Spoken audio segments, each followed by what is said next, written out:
Mick Corrigan here from Action Coach, and today I'm with Dan Broughton, and Dan is the owner and founder of Together Workspace. So, Dan, tell us all about Together Workspace. What's it all about?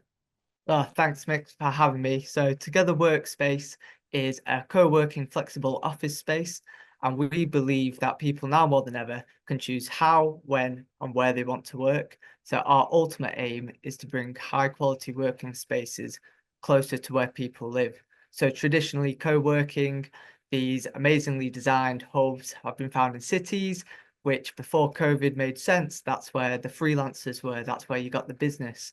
So a space where you could just rent for a day or a desk or a space to network with others. But since COVID, remote work has gone on the high. People now want to work from home. And if you're like me, I don't necessarily want to live in a city or commute 40 minutes or an hour to get there. So it bothered me that I couldn't find any amazing concept of a space close to where I lived, which is rural towns and villages. So we are starting and based in Kirkham in the Fylde, with that exact aim to bring you a high quality space closer to where you live, with an ambition to be in more rural towns and villages outside of the city. And what's the sort of capacity there, Dan, in the place you've got at Kirkham? So at the moment, we're very much a new startup. So our capacity at any one time for decent space would be 22. So it's quite small compared to competitors. But that's also because of the towns and villages that we're in.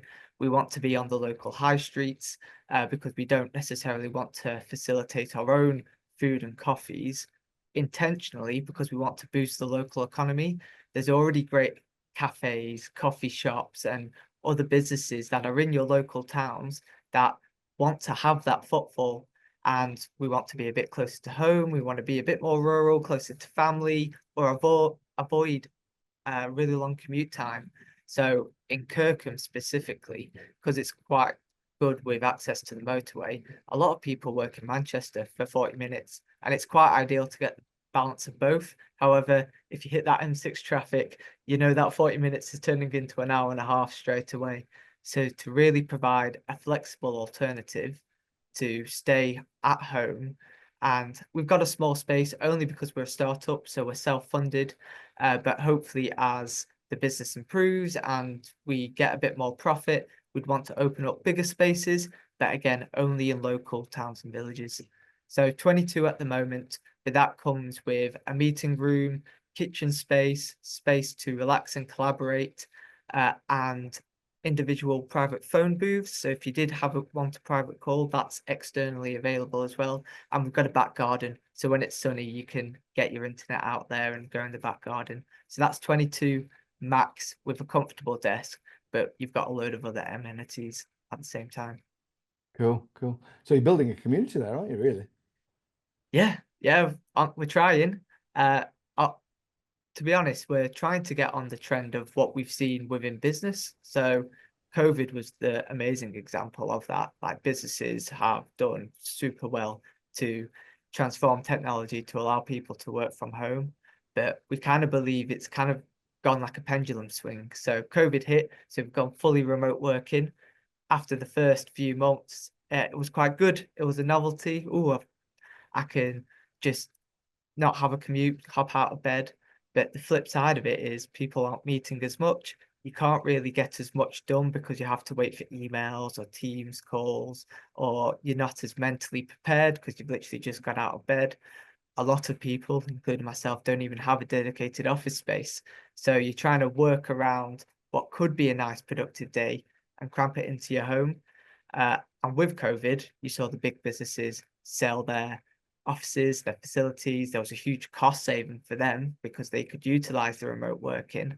But like this last month, you've seen articles where Vodafone, Amazon, Barclays, McKinsey, they're all starting to bring people back into the office. So they found that the benefits that they did have from remote working have kind of outlived themselves and be like, right, they're not as productive. There's a bit more mental health, there's a bit more isolation, and they're wanting to come back.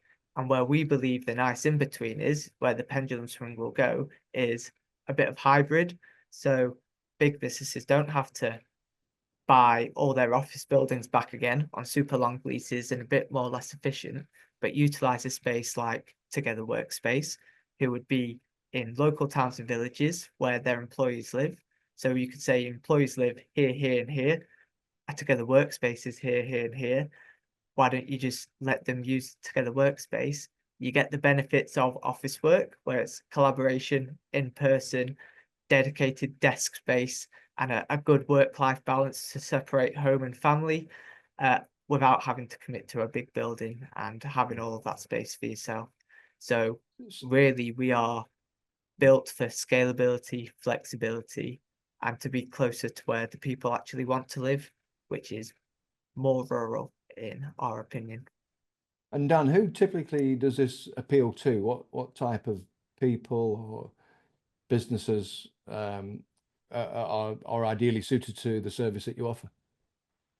So there's quite a few groups. So the main one and simplest is freelancers and contractors. So these are your one-man bands. They can work from a laptop. They don't have their own space because they're wanting to grow their company. So we would provide a very flexible offering. You could come for us, pay for the hour, you could pay for the day, or you could pay a monthly subscription if you want to use it more regularly.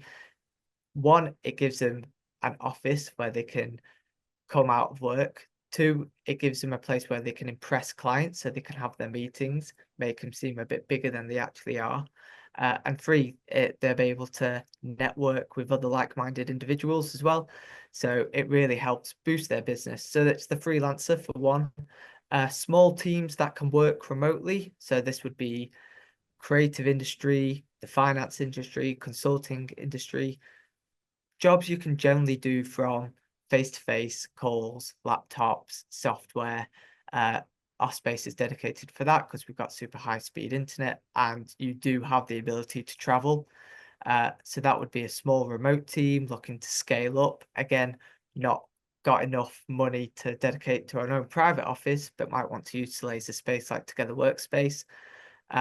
You could say the bigger organization, which would target the individual employees.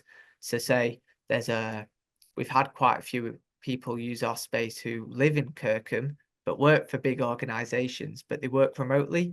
For like we said before, everyone started that pendulum swing going fully remote, but the individual employees want an extra office space outside of their bedroom, kitchen table, or the only other option really was a noisy coffee shop, which when someone comes in with a noisy kid, you can't have any Teams calls that day.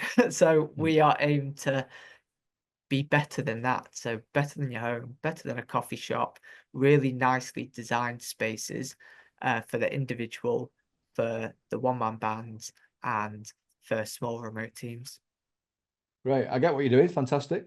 You're in your first year, so what does the future look like? What are the challenges and opportunities ahead for you?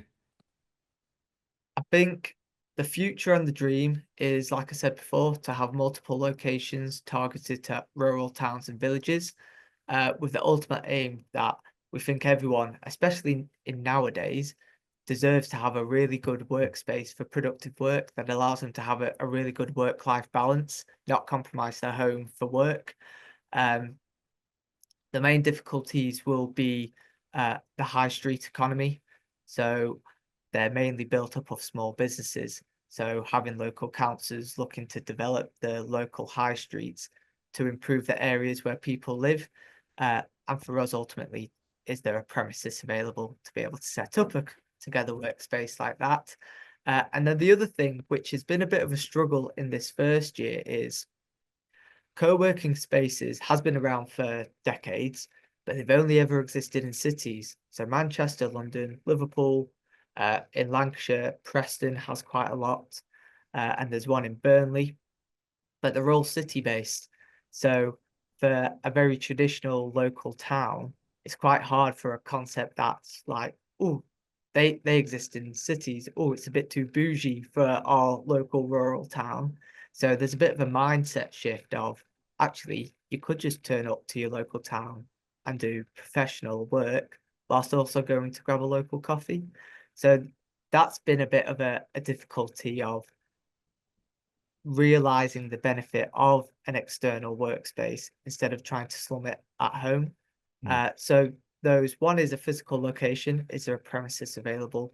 And two is a bit of a mindset shift in local towns to be outside of city-based economies for a space like this to actually work.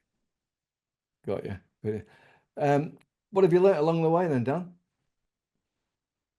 There's been a lot of learnings. I've been trying to do this as well as work full time. So there's a lot of learning of prioritizing and spreading yourself too thin, and not letting decisions last too long. So I think a lot of people in business will realize that you can miss the boat. So don't spend too long on a decision that would impact whether you need to pivot or look at your customer data to see what they actually want.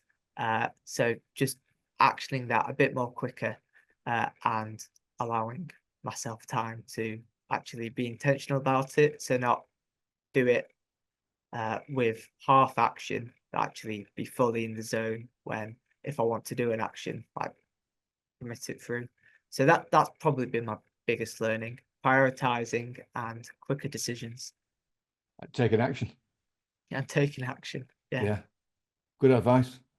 Well done. Well, congratulations on what you've done in the first year, and all the best for the many years to come. No, thank you very much, and thanks for having me.